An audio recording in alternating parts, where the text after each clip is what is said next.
Java ಅಂದ ತಕ್ಷಣ vintage classic retro ಗಾಡಿಗಳು ಅನ್ನೋ ಎಕ್ಸ್ಪೆಕ್ಟೇಷನ್ ಇರೋದು ಸಹಜ. ಅವಾಗಿನ ಗಾಡಿಗಳು ಇವಾಗಿನ ನಾರ್ಮ್ಸ್ ಪ್ರಕಾರ ಬರೋದಿಕ್ ಆಗೋದಿಲ್ಲ. ಅಟ್ಲೀಸ್ಟ್ ಆ ಗಾಡಿಗಳ ತರ ಕಾಣೋ ಒಂದು ಬೈಕ್ ಬೇಕಿತ್ತು. ಅದೇ ಈ ಜಾವಾ 350. ಜಾವಾ 300 ನ ಅಪ್ಗ್ರೇಡೆಡ್ ವರ್ಷನ್. 294 ಸಿಸಿ ಇಂದ 334 ಸಿಸಿ ಆಗಿದೆ.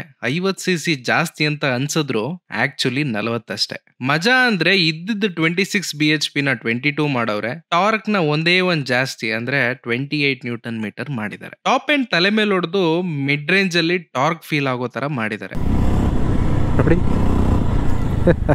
ಕ್ಲಾಸಿಕ್ ಗಾಡಿಗಳು ಅಂತಂದ್ರೆ ಹೀಗೆ ಇರಬೇಕು. ಮಾಡಿದ್ದೇನೋ ಸರಿ, ಅದೇ BHP ಇಟ್ಟು ಟಾರ್ಕ್ ನ ಜಾಸ್ತಿ ಮಾಡಬಹುದಿತ್ತೇನೋ. ನಿಮ್ಗೆ ಯಾಕೆ ಬೇಕದು? ವೀಲ್ ಬೇಸ್ ಜಾಸ್ತಿ ಆಗಿದೆ. ಎಕ್ಸಾಸ್ಟ್ ನ ಶೇಪ್ ಡಿಫ್ರೆಂಟ್ ಇದೆ. B2 ರಿದಮ್ ಸ್ವಲ್ಪ ಕ್ಲಿಯರ್ ಆಗಿ ಕೇಳುತ್ತೆ. ಈಗ